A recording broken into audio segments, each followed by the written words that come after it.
Hi, I'm Kim, a Valorant player. And let me ask you something. Have you ever met someone in a match who's so unbelievably toxic that you instantly regret queuing up?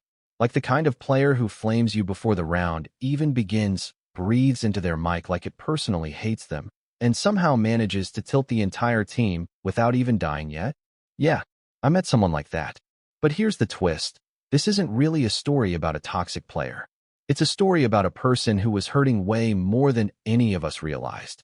Someone who wasn't actually mad at the game, or at us, but at life, at loneliness, at pain they've been carrying by themselves for way too long. And what started as one of the worst lobbies I've ever been in turned into one of the most unexpectedly emotional nights I've ever experienced in gaming. This is the story of the toxic player who turned out to be depressed. A story about frustration, connection, anxiety, and how sometimes the smallest bit of kindness can reach someone who's quietly drowning. Let me take you back, because it all began the moment the match loaded and I heard his voice for the very first time. So the match starts. I queue up for some chill competitive, lock and sova, and I'm thinking this is going to be a calm night. Then he connects. Instantly, before anyone can even say GLHF, I hear, "If any of you throw, I'm AFKing. I'm done with trash teammates today." Great. A pre-tilted teammate at midnight. Love that. Round 1. I drone into a site, normal sova stuff, and he immediately snaps. "Bro, why you droning? Just swing. Use your gun, not your drone." Bro, it's round 1. Round 2. He pushes alone, dies instantly, and screams, "No support again." Unreal. Round 3. Gets melted by a simple killjoy setup and somehow blames me for not reconning the nanobot. I don't even know what that means. Everyone is silent. Not because we agree, but because arguing would just feed him more fuel. But despite how annoying he was, something felt off. His voice wasn't the usual sharp, chaotic toxicity. It sounded strained, exhausted, almost like a guy pretending to be mad because the alternative was breaking down. But I didn't know that yet. To me, at that point, he was just the most irritating player I'd met in weeks. Or so I thought. The first hint came during round 7.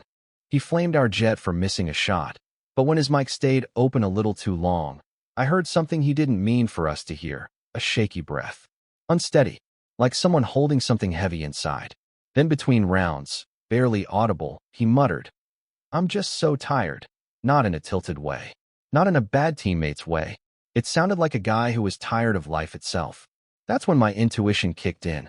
I hesitated, then asked, "Hey man, you good?" He snapped back fast. "Bro, don't start with that emotional crap. I'm fine." But his voice cracked a little. Just a little. Enough that I could tell he wasn't telling the truth.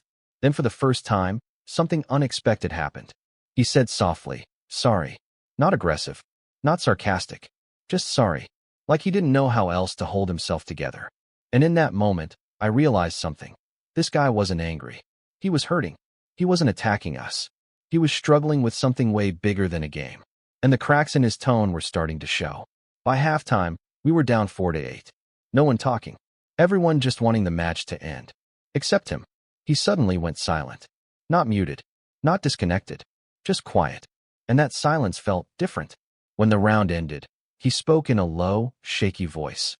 "Guys, I'm sorry for earlier. We froze." This was the guy who yelled at us for existing earlier. He continued, "I shouldn't have talked like that. It's just been rough lately." Sage asked gently, "How rough?" He let out a sad, broken laugh. "I lost my job last week. My girlfriend left 2 days ago. Family's disappointed in me. I feel useless. I don't even know why I'm still trying." Every word felt heavy, painful, raw. We didn't know what to say. Not because it was awkward, but because we could hear how close he was to breaking. He added, "Sorry. I shouldn't dump this on strangers." But I said, "If keeping it inside is hurting you more, then letting it out isn't dumping. It's surviving." He went silent, then whispered, "Thank you." In that moment, it felt like all the anger he had earlier was never really about the game. It was a shield, one that finally cracked open. Something changed after that confession. None of us saw him as the toxic guy anymore. He was just a person, a hurting one. Phoenix said, "It's all right, man. Everyone hits low points." Sage added, "You're not alone, even if it feels like it." He sniffed a little, then said, "Why are you guys being nice? I was literally flaming you." I told him, Because pain makes people act out. And sometimes the people who seem the hardest to love are the ones who need it the most. He went quiet again, but it wasn't the draining silence from before. It was the kind where someone finally feels seen. Then he said, "I appreciate it. Really." And when the second half began, he played differently. He communicated. He gave callouts. He hyped us up. "Nice clutch, Jet. Good entry, Phoenix. Sova, that recon was perfect." He wasn't just playing better. He was breathing better. And you know what's wild? The team started playing better too. Not because of aim, but because the energy shifted. We weren't 5 players anymore. We were 5 humans trying to help one of us feel okay for at least one night. The score climbed. 4-8 became 7-9. Then 9-9. Then 11-11. Every round felt like a movie moment. After a trade, he'd say, "Nice, guys. We got this." After a plant, he'd say, "Good setup.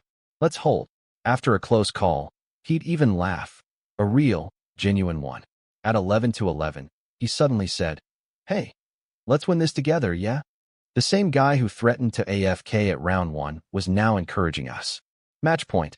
He goes into a 2v1. Low HP, spike ticking. We hear his breathing. Focused, calm, determined. He swings. One tap. Repositions. Another tap. He clutches. The whole team screams. He laughs, a warm, relieved, almost healing laugh. 13-11. Victory. But winning wasn't the best part. The best part was seeing someone who came in broken walk away just a little bit lighter. Because 5 strangers decided to care. After the win, no one left the lobby. Not even him. He said quietly, "Thank you guys for not ignoring me." I said, "You opened up. That takes courage." Then he dropped a line that hit all of us in the chest. "I wasn't planning to stay online tonight. I just needed something to make me feel like I still matter." Hearing that hurt more than any insult he threw earlier. We told him he did matter. That life hits hard, but people can help you stand again. That asking for help isn't weakness. He chuckled softly.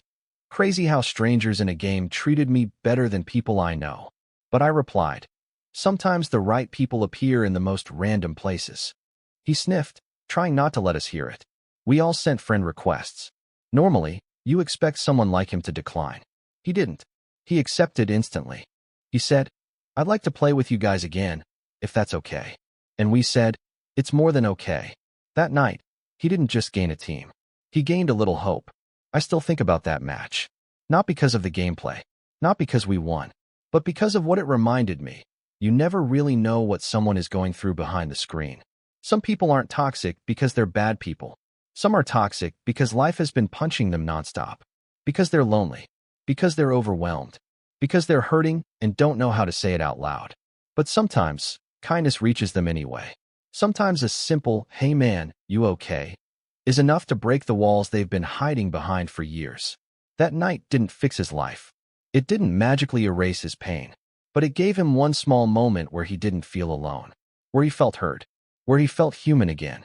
And sometimes that's all someone needs to keep going. So if you're listening to this, or if you're someone who struggles quietly, just know this. You matter. Your story isn't over. And even if it feels like you're drowning, someone out there is willing to listen. Even if it's just a stranger in a Valorant lobby at 2 a.m.